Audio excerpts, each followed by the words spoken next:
আচ্ছা, এখানে তো তালা ছিল, তো মানুষ ঢুকলো কিভাবে? মানুষ তিনটা তালা ভাঙছে না?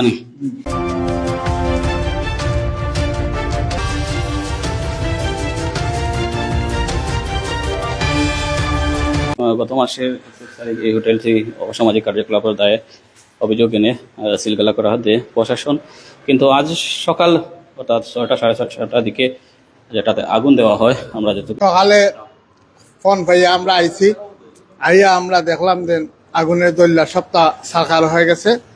তারপরে আমরা পিছনে গেলাম, গিয়া দেখি থালা, পিছনে যে থালা খাটা এবং থালা যেটা আমার লাগানো হয় এগুলা বাঙ্গা চিরা খাটা। এরপরে আমাদের টিভি রুমগুলা খুললা টিভি নিয়ে গেছে।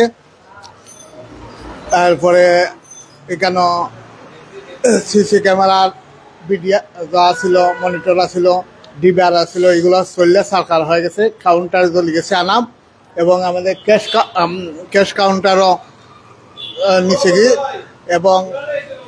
এবং আমাদের একটা সন্দুক আছে, সন্দুকটাও ভাঙার চেষ্টা করছে। এই হলো আমাদের বক্তব্য। কি আমাদের অনেক ক্ষয়ক্ষতি হয়েছে, 10-15 লাখ টাকা হইব। এরপরে আমরা এসে আইছে ফায়ার সার্ভিসে আগুন নিমাইছে, আমরা পাইছি আর কি লিমাইল, এবং এটা ফায়ার সার্ভিসে খাটছে। ফায়ার সার্ভিসে খাটটা তালা মারা ছিল, সার্ভিসে খাটছে। এবং আমরা পুলিশ কর্তৃক সিলগালা করা ছিল, এবং সিলগালা করার তালাটা এই দেখেন, সিলগালা করার তালাটা খাটা আছে। এটা ফায়ার সার্ভিস কর্তৃক খাটছে তারা, মানে আগুন লিমানোর জন্য। আর এখানে বললেন টিভি চুরি হলো। আচ্ছা, এখানে যদি টিভি চুরি করলো তাহলে চোর কেন আগুন দিবে? তো সিসি ক্যামেরা তার ফুটেজ নষ্ট করার জন্য ডিবিআর জ্বালাই দিছে, মনিটর জ্বালাই দিছে, টোটালটাই জ্বালাই দিছে আর কি। আমাদের পিছনের তালা খোলা, আইয়া হয়েছে তালা ভাঙ্গা, খাটা আছে, খাটা ভাঙ্গা না, খাটা, এবং 4টা তালা খাটা পিছনে। এই 21 তারিখ থেকে প্রশাসন কর্তৃক তালা মারছিল।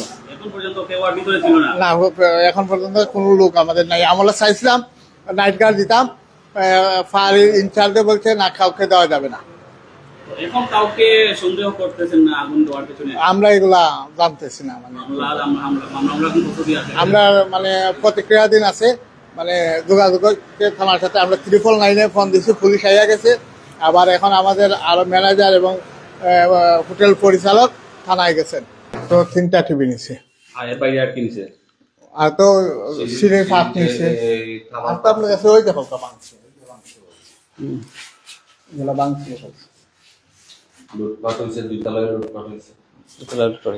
আচ্ছা, আমরা যেটাতে আসলে জানতেছিলাম হোটেল বিলাসে যে অগ্নিকাণ্ডের ঘটনা ঘটেছে, আপাতত তারা মামলার বিষয়ে প্রস্তুতি নিচ্ছেন। সিলেটে অসামাজিক কার্যকলাপের দায়ে বেশ কয়েকটি হোটেল সিলগালা করা হয়েছে, তার মধ্যে হোটেল বিলাস অন্যতম।